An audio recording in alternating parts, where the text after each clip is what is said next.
Right now we're in Robben Island. And Good morning, ladies and gentlemen. Please proceed to the battle. Please proceed to the battle. Start at the far end of the queue. Please proceed to the battle. And please use the space for your It's because the last group of political prisoners were freed on that day in 1991. And that day today in South Africa is the Freedom Day. In the 1800s, Robben Island was still operating as the prison, also as the general infirmary for people who suffered from leprosy. Okay. They were cast out from the society on the mainland in the 1800s because people said leprosy disease was contagious. Doctors couldn't cure the disease. So government in 1891 passed an act, Leprosy Suppression Act, that everybody with leprosy should come to the island. So they were taken from all the parts of South Africa, and they were multiracial, but segregated in race and in gender. And those who died, they were buried on your right. We have there plus minus 1,500 graves, starting from the Karamat up to the end here. Where the prison is built on top of the graves.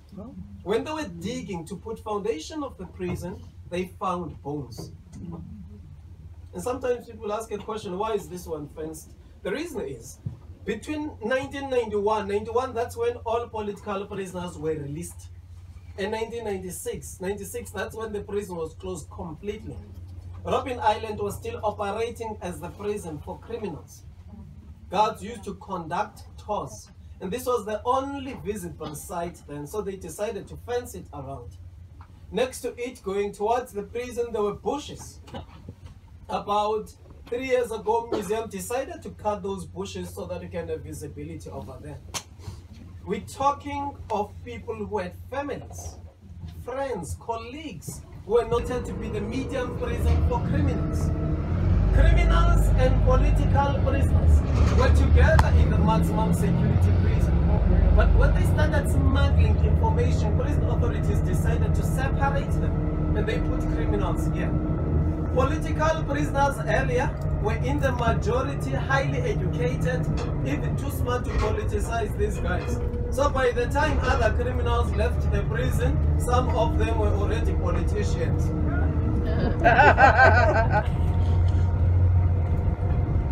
This is our administration. Behind it, there are solar panels, about 1,900 solar panels, which were sponsored to the island by the Department of Tourism for us to improve on our energy supply. We're about to enter the village. On the right is our transport depot. All vehicles of the island are maintained there. Please take note of the blue and white buses. Those are prison buses. Later on, I'll tell you a story about the prison buses. This village, ladies and gentlemen, was occupied by people who looked after lepers in the 1800s. A majority of them came from Ireland. They came during the period of the potato famine in Ireland.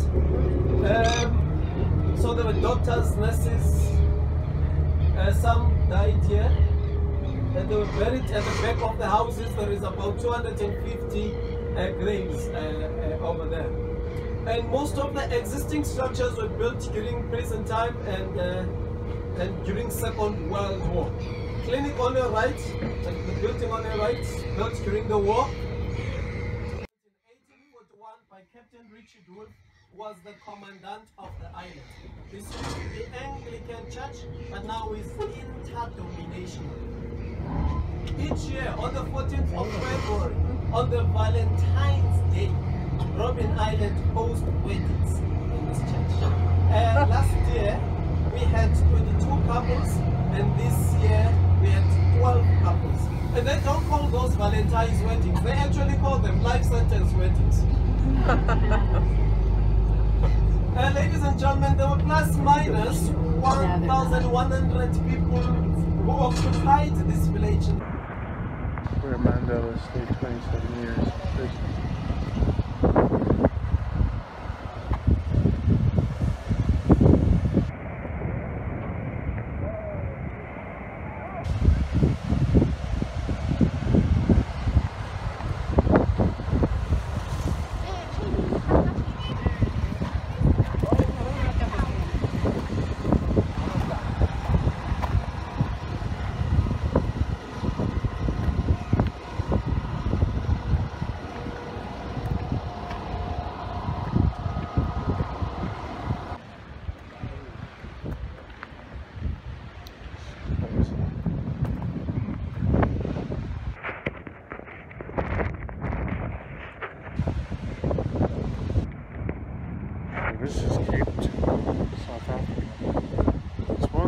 beautiful places.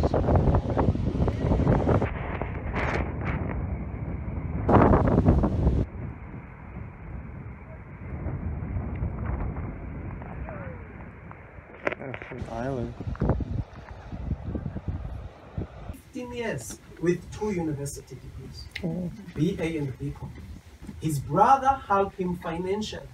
Inmates from the prison help him with education. On top of the quarry, there's a structure. There is the BOP, or the Battery Observation Post. It was used by soldiers during Second World War.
Okay, ladies and gentlemen, good morning everybody.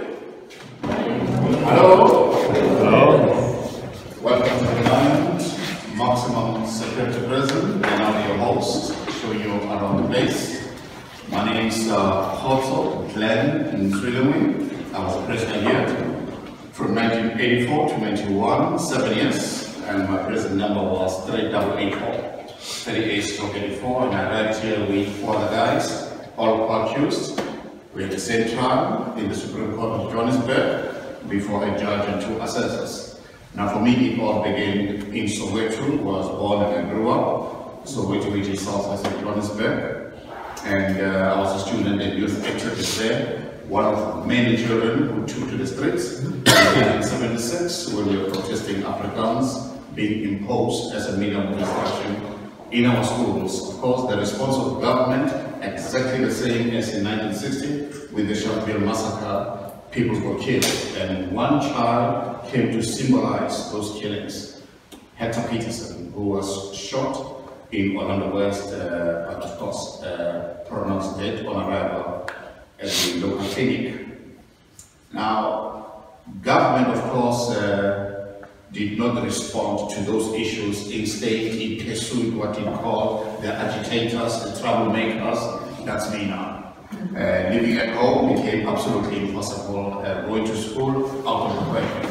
It was safe houses, and some of those teachers who were part of our struggle will come to these safe houses to give us lessons. So I'm one of those very few children in this country who have said they were homeschooled. And but because this was untenable and making life not only difficult for us but our families, 1980 I left this country, went through Botswana, arrived in Tanzania. The place is called Morogoro. That's how I joined and became a member of the African National Congress. And then 6 months I spent in Angola. The last country I was in is Zambia, living in Lusaka. The place is called Kaunda Square.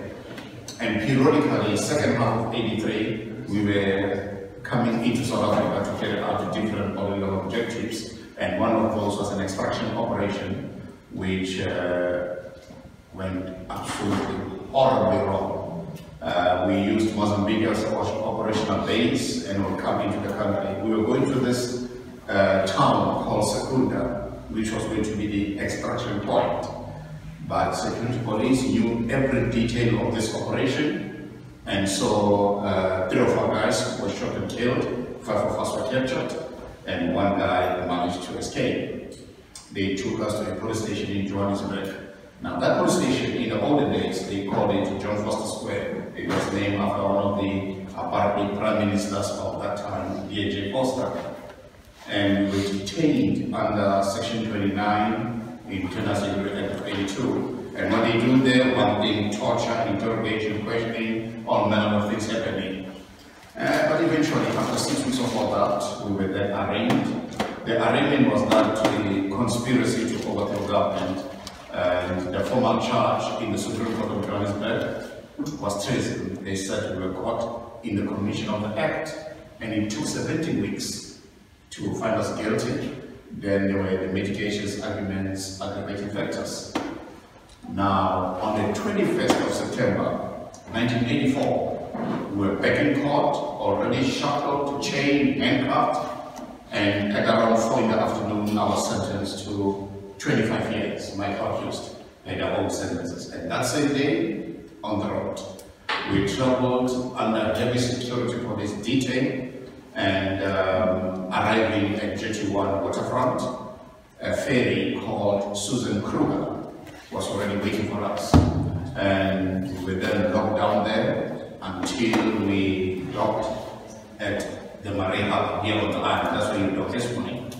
And then from there, folks, we had to walk up to the prison, and the formalities then were carried out: thumb fingerprinting, prison card, prison uniform. As of then, I became prisoner 3884. You know, in prison you cease to be a name, but you become a number. And I was looking forward to this 25 years, which was going to end on the 20th of September 2009. And then something happened, which of course was Nelson Mandela initially talking to Peter Botha and later Edgar de Klerk. Mandela and de Klerk. Mandela and Botha never agreed on anything, but Mandela and de Klerk eventually had a meeting of the minds, which was that all of us fellow prisoners be released unconditionally, and then our records be expunged. So I'm a beneficiary of that agreement, and everybody else who was in this prison. And the very first prisoners left here on the 10th of June, 1990. And they were 100. Then the very last, almost a year later, 9th of May, 91. This was the last 50, and the place was standing empty. When we left prison, 40 of us, it was on the 16th of April, 91, and we were headed over to Red Cross, who then, you know, into the care of Red Cross, who made sure that, you know, you get new clothes and transportations and so on and so forth. And that's when I left back in Soweto. And of course, I was given only 3 days, you know, the organization, to say hello to everybody and goodbye, because I was immediately tasked with organizing in KwaZulu-Natal. Well,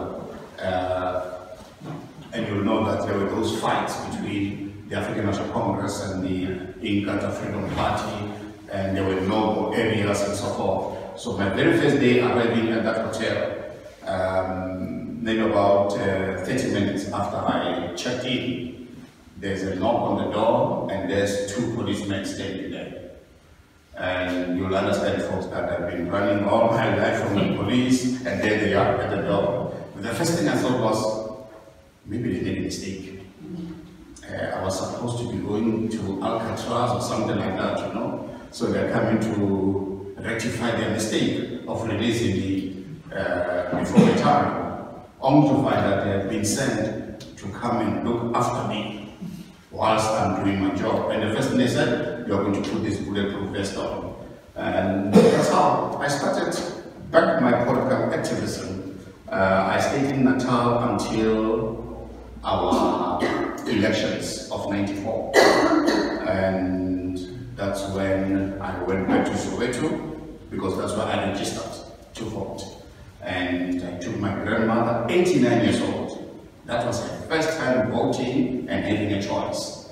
And what I wanted to do, you know, things simple for her. Just straight inside, she votes, take her home, and she can watch the whole thing on television. She said, absolutely not. You go home, get my chair and an umbrella, and she's going to stand right at the back of the line. And she wants to soak the whole atmosphere. I think it took about 3 hours for us to get in there. And she eventually cast a vote. And then, 95, I was back in the island. Now the reason we were talking about the island, folks, is that Nelson Mandela, then president of the country, called the reunion of Mokolo prisoners. Now this reunion, there's a number of things we discussed, but central to that was, what do we do with the island now? What do we do with the prison? There were a number of suggestions, but the most important was that, how about we preserve this island? But nobody knew exactly what is it to preserve, so we needed some experts to come and help us. And thus we formed a committee. That committee was then to liaise with cabinet and eventually legislation prepared, green paper, white paper. 96, then this island was declared a national monument. 97, it opened its doors, this prison, as a national museum. And then in 1999, the whole island was then listed and inscribed a World Heritage Site, a UNESCO protocols and statutes. So that's where we are currently with things. Then somebody remembered me and they brought me here kicking and screaming, and I was told, start your tour. That was 2003. And it was on the 24th of July. So July this year, it will be 15 years of me talking. And I'm not a resident of the island, of course. I commute. I live in a township called Kayelicha. It's about 35 kilometers from Cape Town. And there's 12 of us, former border prisoners. We've been given the privilege to take you through this experience and share this story and narrative. So folks, you are welcome to ask me any question, and I'll do my best to answer those questions. Yes, ma'am. While you were a prisoner, was your family allowed to visit you? Once in 3 months, each time for 30 minutes. And they could also write one letter a month. Second? One letter a month. I could also write to them once a month. And of course, folks, take as many pictures as you want as we go through the prison. Unfortunately, for those who might want to use the restroom, we don't have any. The ones that we're using during the present time permanently out of order, so they're located outside. You have to indicate to me so that I can point the direction to where they are located. Or you can wait until you get to the harbor. There's some facilities there before you get to the ferry. Having said that, yes, sir. What was the most challenging part of being in prison? For me, personally? Yeah. Visits. Visits by family. The next day. You see, family was always the window to the outside world. For those people to know how their leaders were doing. Whether they're still strong, they're holding on, because those people out there were taking inspiration from those in here in terms of the continuation of that struggle. So every time one has to meet family, whatever issues you have inside here, you pretend as if everything is beautiful. You put your best smile, you put your best prison clothes, you look like, you know, you are alive, even though maybe you are eating inside for one reason or the other. And so that pretense was not the easiest of things to hold together. Yeah. Because we didn't want to show people that, man, it's terrible in here. Man. Could I follow up on that question? Did you as prisoners decide as a group particular points you would make to your families and ask them to transfer to friends outside? No. And the reason is this. The visits were closely monitored. And officers were always there, physically, you know, listening to every single word being said. Remember, we either had to use Afrikaans or English during the visit. And so in terms, And we didn't want to jeopardize the visit itself because it comes once after a while, you know. And if you break the rule, you'll be very likely to get the next one, even if it's approved. Okay. And these visits, these letters were also used by authority to work on the psyche of prisoners. And I'll give you examples. One example is this. My grandmother, I applied for her to come and see me here. Everything was approved to the T. Red Cross made sure that she arrives in terms of transportation. The South African Council of Churches accommodated our people at Cowley House, it's in Mowbray. And then of course, the ferry. In the meantime, I'm getting myself ready, you know, for the visit. And then the news, you have to listen to your name through the speakers there. My name was not called. And then the people went down, and I thought maybe, you know, the person did not arrive. Only to find that down there, she is being told that I'm refusing to come down for the visit. So there will be no visit. Eventually the officer comes in here and tells me that my grandmother did not pitch up. So how did I know she was there? The guys who were coming from the visit now are coming back and telling me that, hey man, your grandmother was crying there. Why didn't you come down? So these were the kind of things that officers will do from time to time. In terms of letters, they will also withhold a letter, not give it to you. Or sometimes they will write themselves something like a prisoner they know that they are married. They will say in the letter, the wife, she wants a divorce, she's moved on, she's pregnant, there's another guy she's living with, and the guy knows the person that is maybe 3 doors away from him, one of his best friends, and some of these affected prisoners seriously. So those kind of things will happen here. Anybody else? I think that might be awesome. How do you feel now being back on the island after all this years in prison? Well, now I'm okay with it. I've worked very hard to overcome some of the emotions, and with the help, of course, of professional people.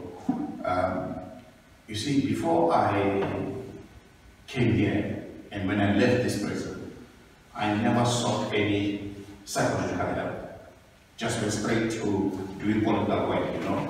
It's only when I came back here and started to talk, then I realized, man, I had so much in me, and that was boiling the surface, so to speak. And so I needed to deal with that. So over this period, yeah, I'm far better than when I started. Nobody else? All right. Let me say this first before we move. Let's go back a little bit. This island, eventually it had 4 prisons, because it always operated 2 prisons. The first prison was around 1933, and it was a very small prison accommodating 30 common law criminals. And because of the influx of these criminals being brought to the island, it became too small to accommodate the numbers. West, it was a Caribbean iron zinc prison. Then they moved the prisoners after building a prison in the 40s. That prison, the physical structure is still there at the back of the trees. They call it in Afrikaans the old round English old prison. And that one accommodated exactly 300. But from 1956, authority then decided that political prisoners would be also brought to the island. And there was only one prison. And they mixed everybody together. Common law, criminal, political, and something happened there. Political prisoners started to conscientize and politicize the criminals. And then they realized, man, this criminal who was here last year, he's back here now as a political prisoner. So it's a recruitment center, and they were not too happy with that. Because the idea was to make the criminals to ill-treat and mistreat the political activists. Because that's where people were sodomized and those kind of things in that prison. So all those prisoners were then taken northwest of the island every day to mine a stone called bluestone. That's the one you see from the outside. That is Bilby's prison. And this mining happened from 1958 until the completion of the prison in 1959. So this prison was built between 1962 and 1969, so it took about 7 years to build. Furthermore, it can take up to 1,250. It never reached that number.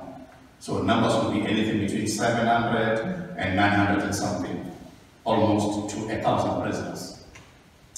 And it was exclusively designated non-white maximum security for male political prisoners. There were never women here, there were never white prisoners. We did, of course, in this country have plenty of women political prisoners. They were kept elsewhere. Kronstadt, Barberton. I'm sure you've also come to know since her passing, Winnie Mandela, that she was at the Old Fort in Braamfontein in Johannesburg. The Old Fort, it had 4 sections: women's section, male section, but also it was divided according to color, black and white. People were separated there. So there were sections for blacks who were males, there were sections for whites who were males, then there was a section for women who were white, and a section for women who were black, and mostly were political activists then. Then, on the island, they built another prison. This prison, I hope in the bus you were pointed to. On the road to the village, on the left there's a church. It's called the Church of the Good Shepherd. Did I say on the left? Sorry, on the right. On the left, there's a prison. That prison is called Medium B, or Convicts Prison. And it accommodated exactly 400 prisoners. And it is the only prison that lasted up to 1996. So from 74, when it was built and opened, it operated until 96. All those criminals who stayed there, they were then transferred to the prisons on the mainland to continue with their imprisonment. And all those prisoners are the only ones who were working in the village. No political prisoner was allowed anywhere near that village. Remember, the village was for all prison officers and their families. And all prison officers here were white males. Now, how did we get here? Well, first is that every prisoner here would have been charged, found guilty, sentenced in the courts in this country, including the courts in Namibia. They call it then Southwest Africa. There were 158 Namibians in this prison between 1968 and 1985. So folks, we all came by road to get to Jetty 1 at the waterfront. Now on that jetty, 3 ferries were operating at different times. The first one is Easy. Easy is named after the wife of General Jan Smuts, who was once a prime minister in the Union of South Africa. The second ferry is called Susan Kruger. Susan was the wife of Jimmy Kruger, who was the Minister of Prisons and Police. And the third ferry is called Dias. It's named after one of the earliest Portuguese explorers to come through this side, Vasco da Gama. So, those are the ferries. 2 of them are still operating, Susan Kruger and Dias. Easy has long been decommissioned. On those ferries, there is the harbour. That's where we were locked down there. shackled, chained, and cuffed. The journey on the sea took about 45 to 1 hour, 30 minutes. Now, why 45? When the sea is flat, the ferry moves faster. When the sea is a bit rough, it's a bit slower. So that is the reason for sea. And getting here, we had to walk from the harbor to get up to the prison. Thumb fingerprint, prison card, prison uniform, prison card, look like that. Then we get to be processed. First, medical, second, assessment and profiling. And I was brought into the cell. I stepped at the corner, auto bunk on the right. I did not choose that. It was the only one available. And there were 40 of us inside. Initially, everybody used 2 men and 2 blankets. That is from 1963 until 78 when those bunks were introduced. So when I came here, the bunks were already there. Glass window was installed in 1974. So initially it was just the bars. There was nothing else there. Lights, 24 hours. They never switch them off. And this prison has always had electricity from the very beginning, but no heating inside the cells. Toilets and showers, water was brackish, and it was also cold. The cold water was only from 63 up to 74, but brackish throughout the life of prison. So drinking water came by ferry, and rainwater, we use it for laundry and to water the gardens around the prison. The cells were open at 6 a.m. They were locked at 4 p.m. daily. And of course, many of us were living with physical and mental disabilities and chronic ailments. And some of those were said to be cause of death. The number stands at 589. Of that number, these few are the only ones, their families never received the body. Their families were never told they've passed away, because at that time, when a prisoner died, government said they were state property. So these were paupers' burials, unmarked graves in Belleville State Cemetery. So they're still there, they've never been exhumed. We were given meals according to our racial classifications of black, colored, Indian. So the board here, this board and this one, exactly the same. 3 meals, 6:30, 12:30, 3:30. You have to go out, you have to bring together food, back in the cell to eat. Prison had no dining hall. And prison clothes were also initially given exactly the same way. Short pant, short sleeve shirts for blacks, long pant, short long sleeve shirts for Indians and Khmers. Sunday, not allowed outside. Saturday, time for exercise. We play mostly football. Monday to Friday between 7 and 3, we go out to work around the island. I was in a team that was either maintaining or constructing new roads on the island.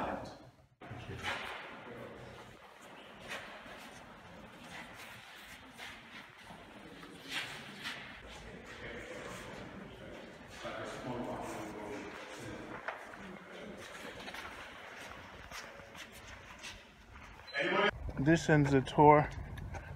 This ends the tour of Robben Island. This is Randy Pottinger, SaveJamaica.com.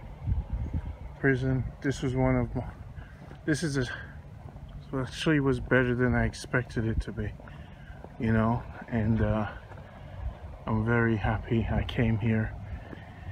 This completes one of my journeys, and I got to shake the hand of a prisoner, and got his number. So we're going to continue talking to him to keep talking about the history. This is Randy again, and you know, I travel the world trying to get history together and everything. Blessings, love.